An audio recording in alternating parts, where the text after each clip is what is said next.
"Thank you, Max," Rudy said, setting off across the restaurant.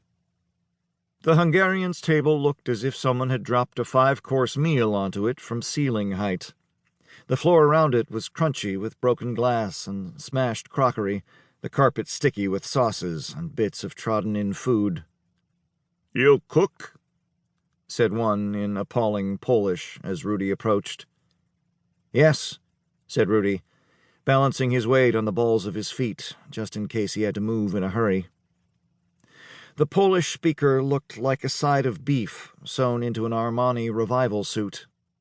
His face was pale and sweaty, and he was wearing a shoulder holster from which protruded the hand grip of a colossal pistol.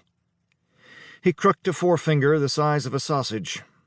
Rudy bent down until their faces were only a couple of centimeters apart. "Respect!" the Hungarian bellowed. Rudy flinched at the meaty, spicy alcohol and tobacco gale of his breath. "Everywhere we go, this fuck city, not respect!" This statement seemed to require a reply, so Rudy said, "Oh?" "Not respect," the Hungarian said, shaking his head sadly. His expression suddenly brightened. "Here, Restaurant Max, we got respect." "We always respect our customers," Max murmured, moving soundlessly up beside Rudy. "Fuck right," the Hungarian said loudly. "Fuck right! Restaurant Max, more respect." "And your meal?" Max inquired, smiling. "Good fuck meal," the Hungarian said. There was a general nodding of heads around the table. He looked at Rudy and belched. "Good fuck cook.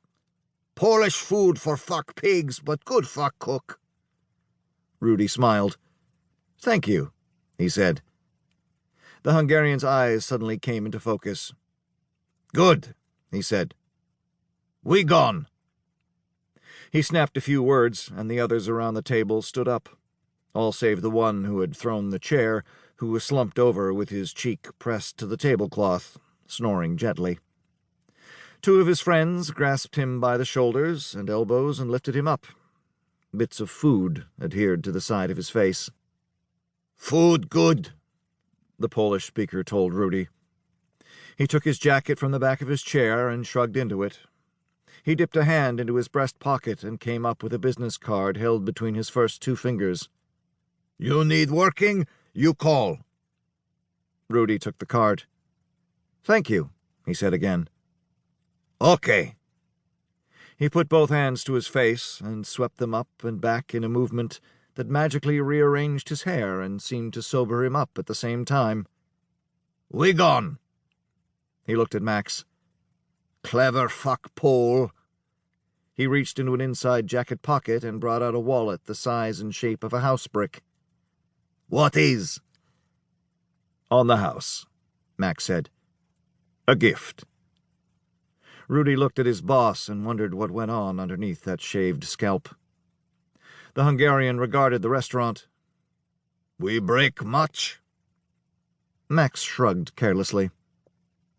"Okay."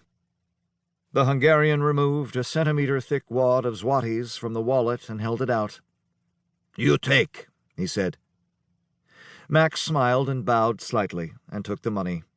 Then the Hungarians were moving towards the exit. A last burst of raucous singing, one last bar stool hurled across the restaurant, a puff of cold air through the open door, and they were gone. Rudy heard Max locking the doors behind them. "Well," Max said, coming back down the stairs. "That was an interesting evening." Rudy picked up an overturned stool, righted it, and sat at the bar. He had, he discovered, sweated entirely through his chef's whites.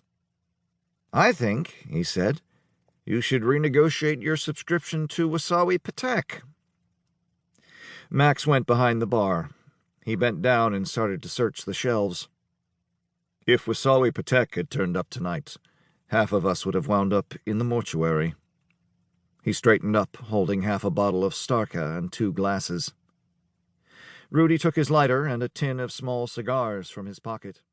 He lit one and looked. Para seguir escuchando este audiolibro gratuitamente, haz clic en el enlace de la descripción y podrás escucharlo completo sin coste gracias a la prueba de 30 días de Audible.